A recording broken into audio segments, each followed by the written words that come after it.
In this video, I will try to beat Terry's Wonderland 3D with only cats. Since this is a fun run by viewer request, I will keep things simple. Also, I chose to do it in this game instead of Joker 3 because Joker 3 is too easy and has too many palette swap monsters. The rules are just only cat or feline monsters, no items in battle, and no switching to circumvent negative traits like foot dragger. I will start with a jail cat because it's a monster that can't be found in the wild. It has the Crackmeister trait that boosts crack damage by 15% and halves MP consumption of crack-based skills. It also has the strangely alluring trait that can stun enemies, but most bosses are immune to it. The problem with it is that I'm stuck with its base stat growth and starting skills until I get the Phoenix Scepter, because it can't be bred for, and I can't catch another one without stealing from NPCs.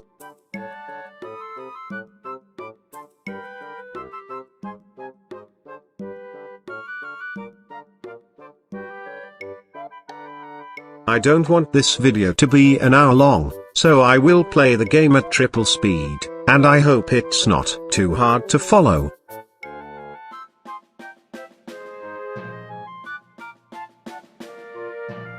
G-class is mandatory, but it's easy even for a single monster. None of these enemies can do more than 1 damage to me.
Killing a metal slime at the bazaar gate brings the jail cat all the way to level 15, but its stats are really awful. It should still be able to beat the green dragon alone.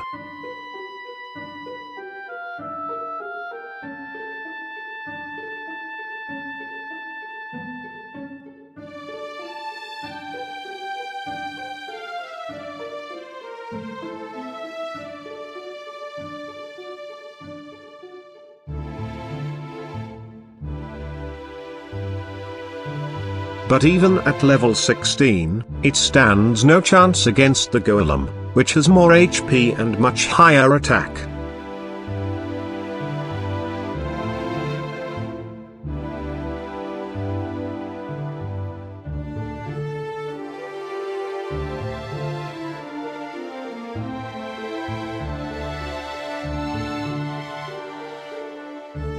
It will definitely need help, so I bred a vampire cat. Bred monsters have much higher stat growth, and at only half the level, it already has more HP and attack than the jail cat.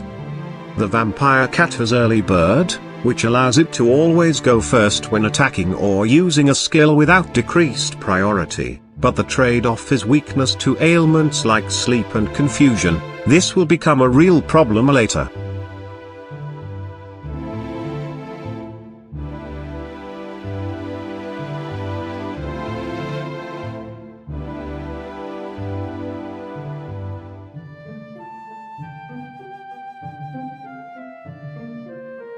I grabbed a great saber cub at the Fondness Gate, but I will only use it to help beat and recruit the great saber cat.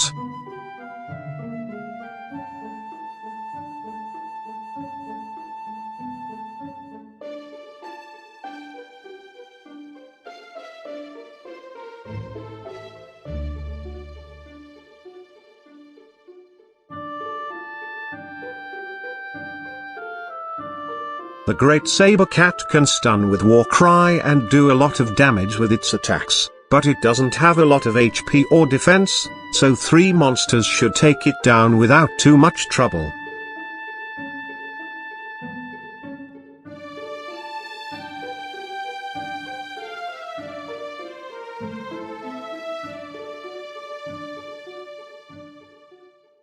I actually bred my own great saber cat from 2 pairs of saber cubs, just so it can have much better stats and skills. I also bred a magician, which is probably the highest ranked cat monster you have access to in a normal playthrough. The great saber cat is another early bird monster, which means skill priority in exchange for being weak to ailments. The magician is a typical spellcaster, starting with Frizzmeister and gaining Bangmeister at plus 25.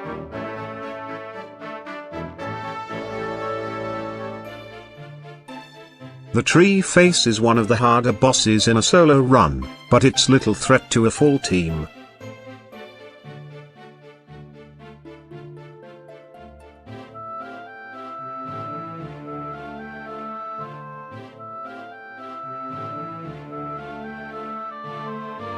D-class is also mandatory, and weakness to confusion could be an issue here because you have to face a Medusa that knows Baffling Bonk. I hope my current team will be strong enough to take it out before it can wreak havoc with confusion. Since this is a full team run, I'd rather not breed too much during the early game, as it would mean a lot more grinding.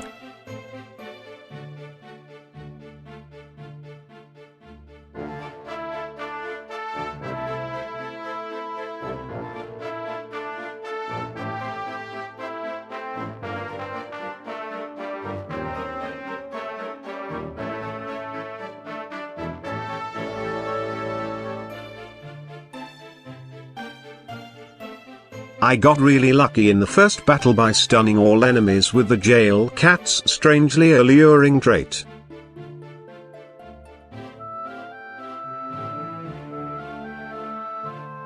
The Medusa can move up to 3 times per turn, but it only moved once this time and didn't use Baffling Bonk.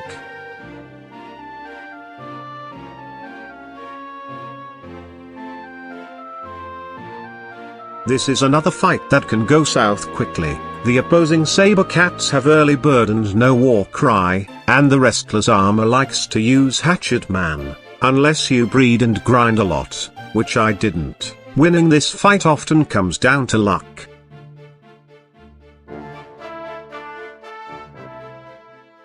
The Haxorus is another boss that spams Hatchet Man, and it also knows Flame Breath that can do decent AoE damage. The jail cat is basically dead weight at this point, being stuck with awful stats and basic skills.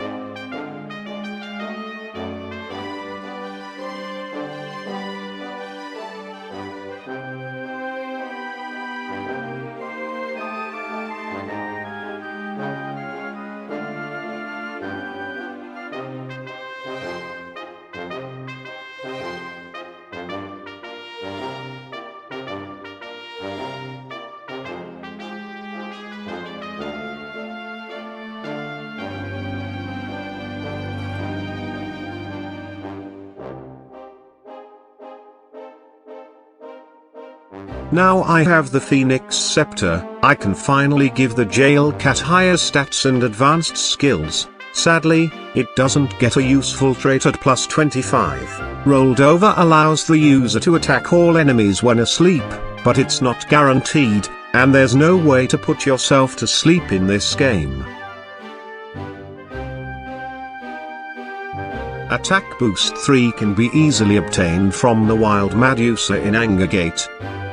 Great Saber Cat gets Crafty Whoosher at plus 25, which is quite useful as it reduces the target's whoosh resistance by 2 stages. I will put Gale Slash on it later, but probably not Fisher Strike because it's hidden behind negative traits like Foot Dragger and costs 140 MP. I don't think it even has enough max MP for it.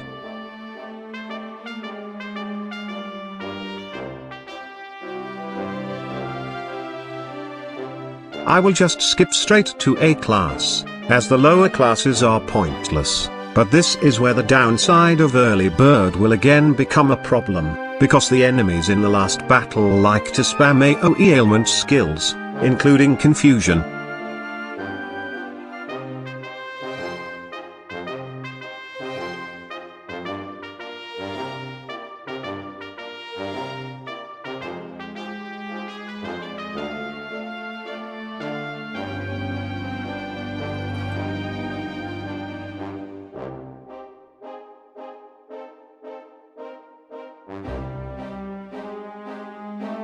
These enemies can't do much damage on their own, but they can cause just about every ailment in the game. The lowered ailment resistance due to early bird made them much more dangerous than they should be. In the original version, they used instant death skills as well, but luckily, they no longer do in this remake.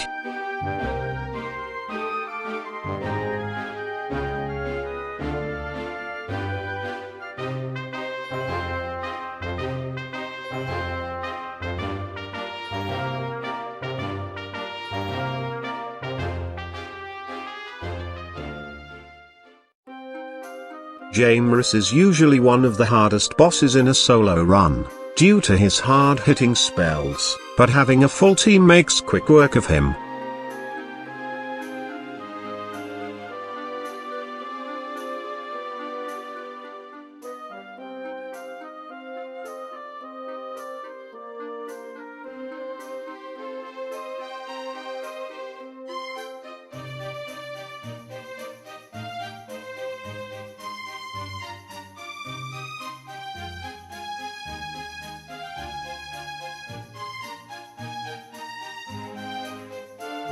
I stole a few NPCs monsters from the library dungeon to upgrade my team and give them better stats and skills. I couldn't find the monsters I wanted, like the undead Godwin and Herb killing machine, but I didn't want to spend too much time looking for them, so I just made do with whatever I could find.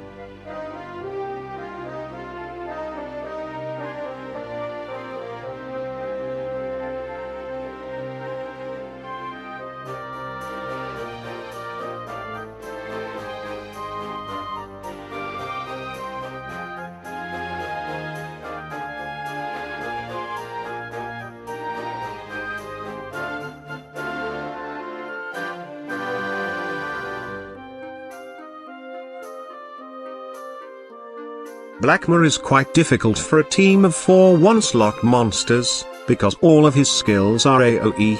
He has Kaboom and Cold Blizzard that can do a lot of damage, as well as Burning Breath to cause paralysis. I believe he's also immune to both Frizz and Bang, so there's not much the Magician can do against him.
These are definitely the hardest bosses before Duran. The Centaur has Hopeful Hitter that gives it 25% critical rate with physical attacks, and the main boss, Demon at Arms, knows Kakrak, which most of my team is weak to. I will focus on the Centaur first before it lands a critical hit. Every one of its normal attacks is basically a hatchet man.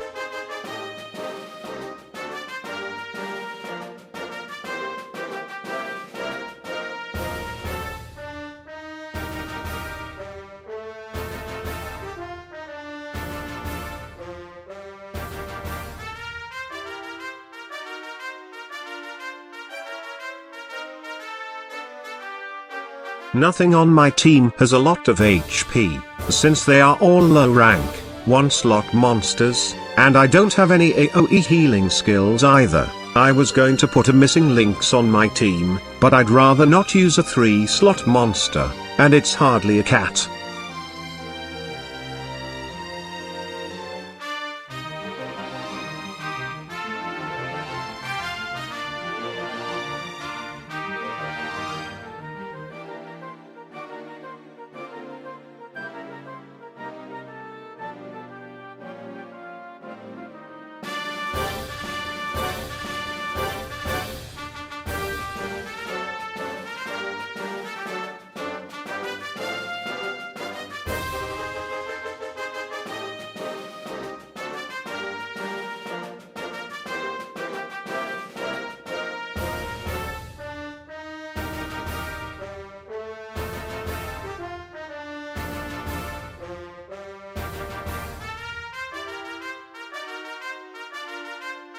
I was able to win with some luck, but it's clear that I will need better monsters for the end game. But the problem is there aren't any more feline monsters until the rank A Gorsby Purvis, which can only be stolen from NPCs as far as I know. So, the best I can do is breed better starting stats and skills onto my current team. Great Saber Cat gets Tactical Trooper at plus 50. Which gives it a 50% chance of getting a second move each turn, but lowers max stats by 12.5%. Sadly, none of the others get anything too useful at plus 50, except maybe the Jail Cat's Rabble Rouser, but I'm not going to save Scum for its activation.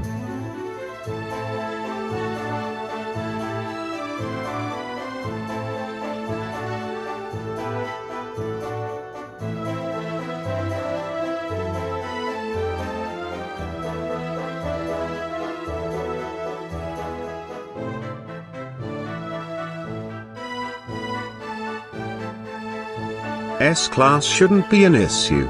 Both the Great Saber Cat and Vampire Cat have more than enough attack to hit the liquid metal slime. The blue slime on this team had Magic Burst in the original version, which made it extremely dangerous as it could easily one-shot your entire team. I think it's just a joke team here in this remake. The last battle should be easy, as long as his mimic doesn't hit a thwack. His Metal Dragon knows Frenzy, but the worst it can do is KO one of my monsters, and it's just as likely to hit itself or its allies.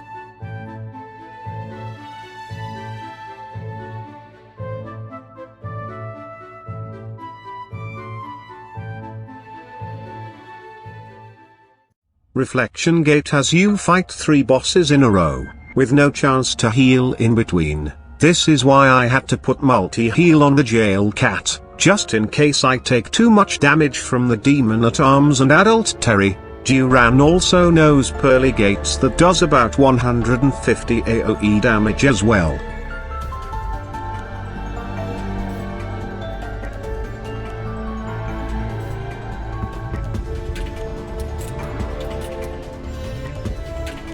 I forgot this guy is immune to crack.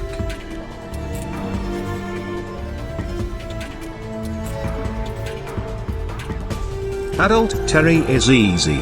He uses mainly physical skills and doesn't hit too hard. He has Kazap, but it's only single target.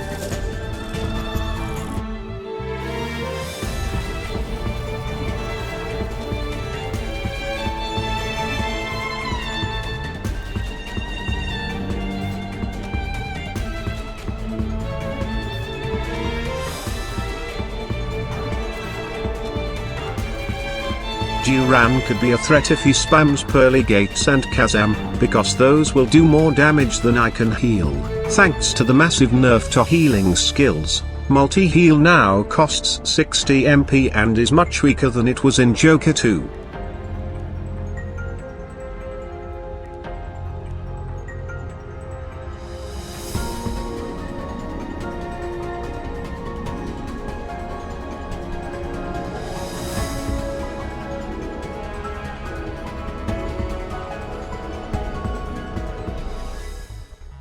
Here are my stats for the final arena fight. I'm not too worried about it, because the Great Saber Cat has more than enough attack to one-shot Millie's Metal King, and you get fully healed before fighting her as well.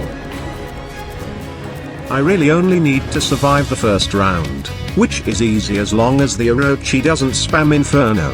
The second round is easy, since I have AoE skills.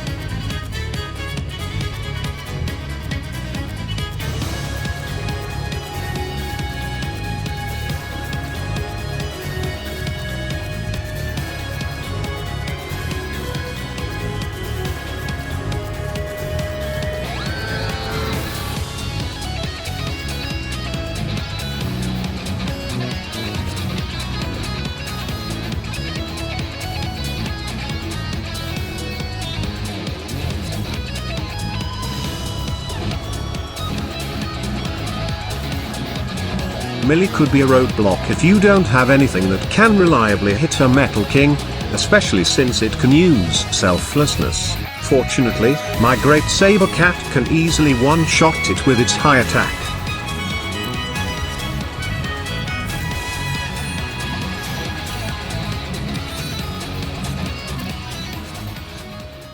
For the post-story dungeons, I retired the Jail Cat and Vampire Cat, and replaced them with a personary from the Japan-exclusive Dragon Quest X. He is a monster that you can't get during a normal playthrough, and I believe he was exclusive to Wi-Fi events in this game, which obviously are no longer available. His original name is Cat Liberio, but it seems they made an error in translation.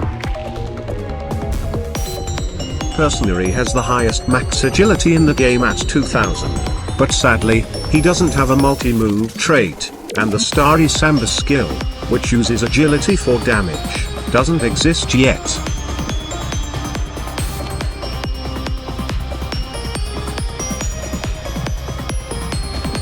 Great Saber Cat can be upgraded to have 1 to 3 moves per turn, since it's a glass cannon anyway, and it already has Crafty Whoosher. The chance to move one more time is the obvious choice.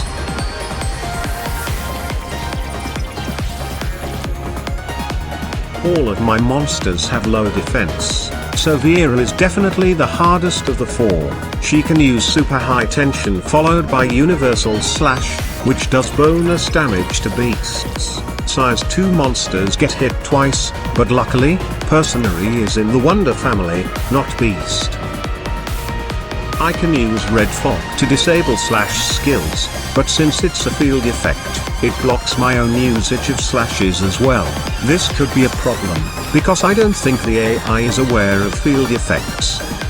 It could also be due to the Great Saber Cat's low wisdom stat. In the original version, a low wisdom stat would often make the AI do stupid things like attacking an enemy that's already dead.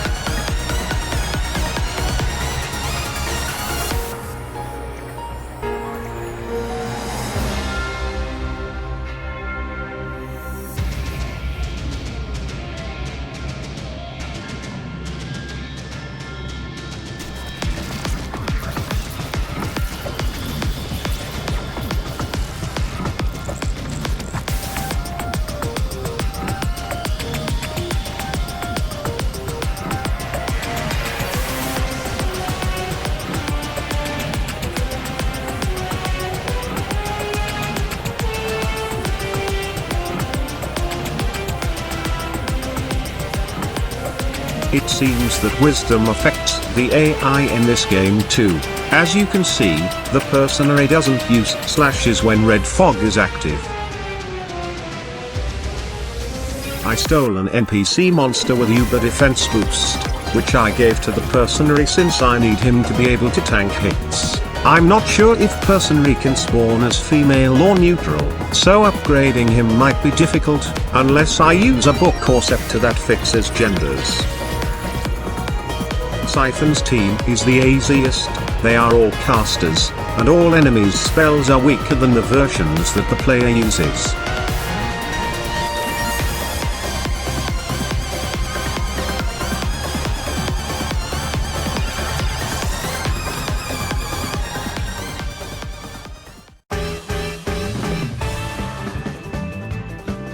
It seems Personary can't be female, but I was able to force a genderless one to spawn using a book, and then upgrade him to get Tactical Trooper.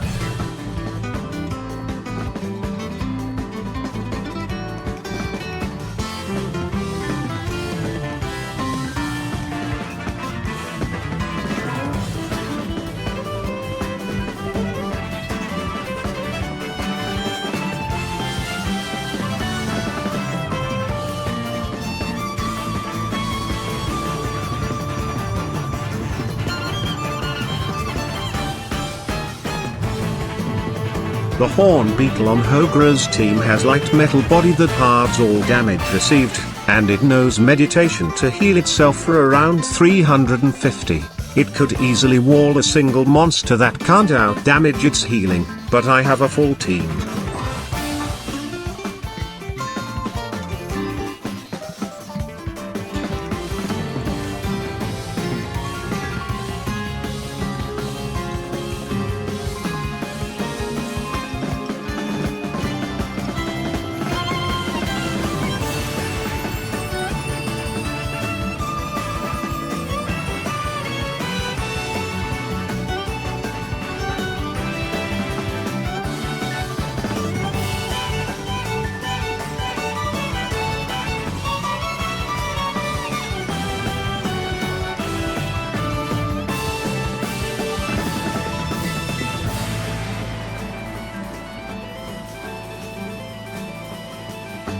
Argo's team can inflict almost every ailment, including instant death, and the Fire and Ice Eaters can counter certain types of skills. This is a completely luck-based fight, and usually a nightmare in a solo run, but it shouldn't be too bad for a full team, provided I don't get too unlucky.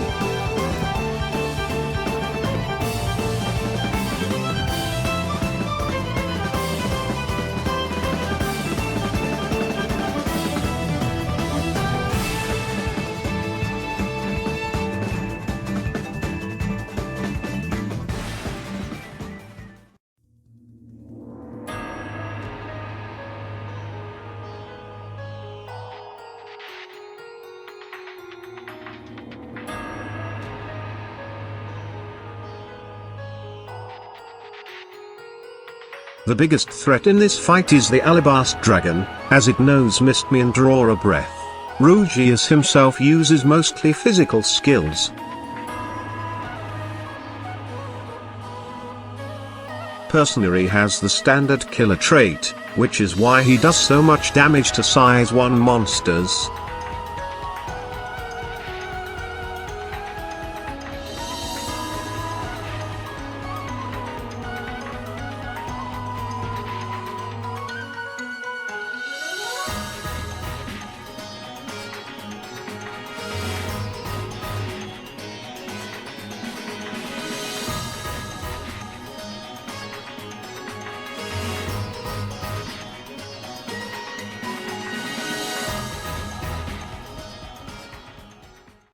Here are my stats for the final boss. Not many stats are maxed out, because I don't want to spend too much time grinding, and the Personary alone should be strong enough to defeat both forms.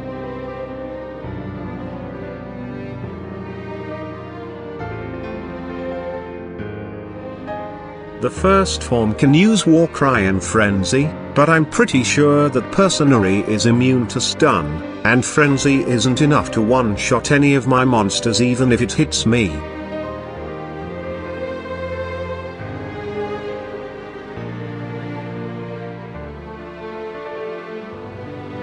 Flawless Slash hits him 3 times due to his size, and it also does 1.35 times the damage to the Wonder family.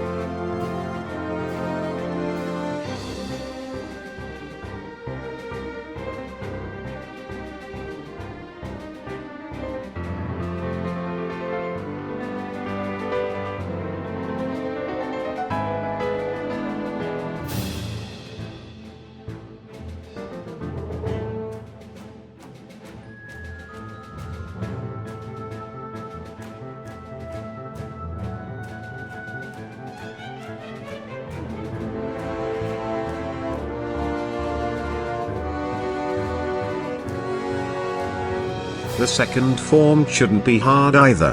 His Hatchet Man won't be able to one-shot anything on my team, and Flawless Slash can hit him for over 1000 damage. Both the Great Saber Cat and Magician can do a lot of damage as well.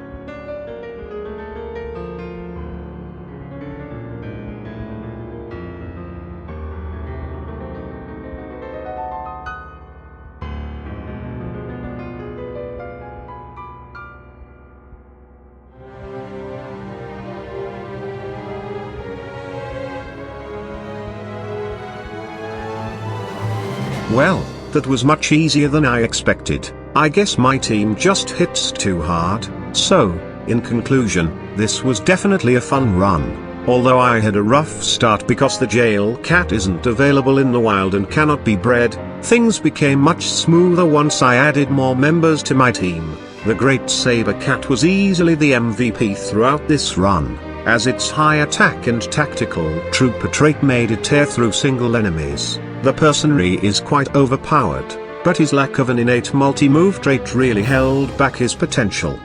I just wish there were more cat or feline monsters in this game. The missing Lynx is size 3 and not really a cat, and Gorsby Purvis, along with his palette swap, Excalibur, can only be stolen from NPCs. Next time, I will try a cat-only team run in Pokemon Black and White. Black and White 2 might be more challenging, but the hard mode can only be unlocked after clearing the game once and trading a key item, which I don't know how to do on the emulator. If anyone knows how, please tell me in the comments. Anyway, thanks for watching.